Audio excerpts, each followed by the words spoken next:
And she never came back again. That old dog of mine. Where are you lads from anyway? I know me and him are from Bermondsey. We're just from up the river. Ah.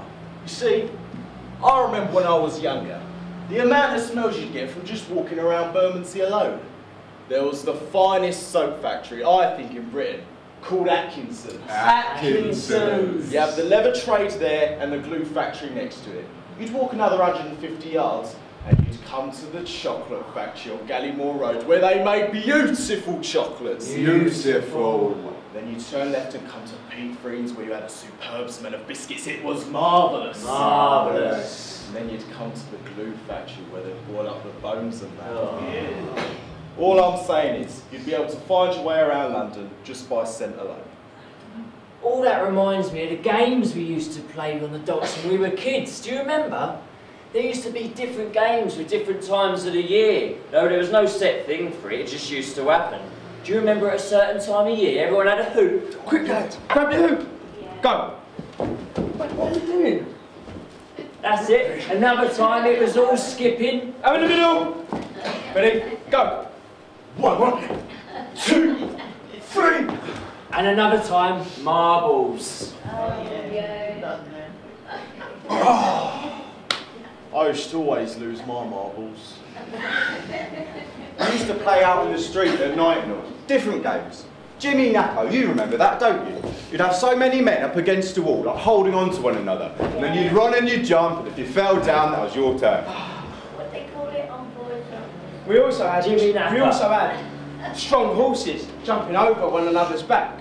You'd line up 3 or 4 in a row and you'd jump head to tail, head to tail. And if you fell over, you was a weak horse. It was definitely a boys' game. We are not boys anymore. Those were the days. But it wasn't always fun and games for us on the docks. Ah, but that's something you may not know, is that we were all dockers. And being a docker was not easy. And being a docker means you're a witness to, or maybe even victim of, many accidents. I remember my first day on the docks. You get provided with one light. One little light at the top of a hatchway. And you can imagine when you're 30 foot down there, it's dark upstairs, there's no light going to get down to you anyway. You could just see like a grey shadow up there. That's all you could see. Now our top man used to tie a white handkerchief around his hand so that when he was giving the signals, the crane man Or the winch driver. could see the signals being given. That's how dark it was. And we really had to fight to be provided with a light. They were called clusters because they were a cluster of bulbs. And if one of the trains knocked one of the lights out, then you'd be working on just a little bit of light.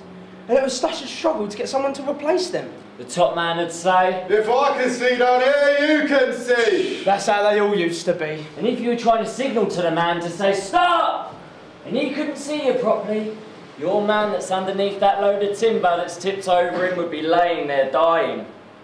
The top man would still be heaving away. Nothing would be done about it. You might not even return home in the evening. Now, when you're on piecework, the faster you work, the more money you get. Quick, next bag! And that job would be done, and you'd have to move on to the next job that was coming in. So speed was always the biggest danger. Everyone tore on barbarically, so you did the same yourself. And if you didn't do it, you wouldn't be called up on the next job. Now that reminds me of my first ever dock accident. You see, a greenacre is when a set of bag work or anything goes up, and if it's not being made up properly, it just comes apart. So you've got cases going up in a row. They go up, and if they've not been made up properly, That's a greenacre. there was a man during the 1800s called Greenacre who murdered his wife. When they tried to hang him, the rope broke, so the name became Greenacre. We'd say, oh, we had a right old Greenacre down there. Poor old so-and-so got hurt. Or you'd shout, hold up, Greenacre! Mostly bags just dropping off.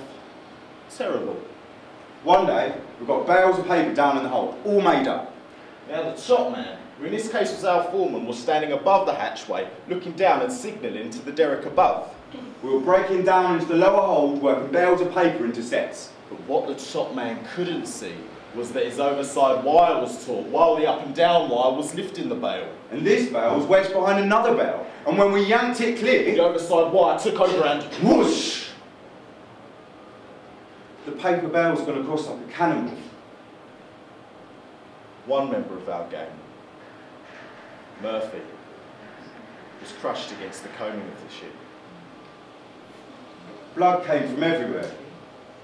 His eyes, his nose, his head was crushed.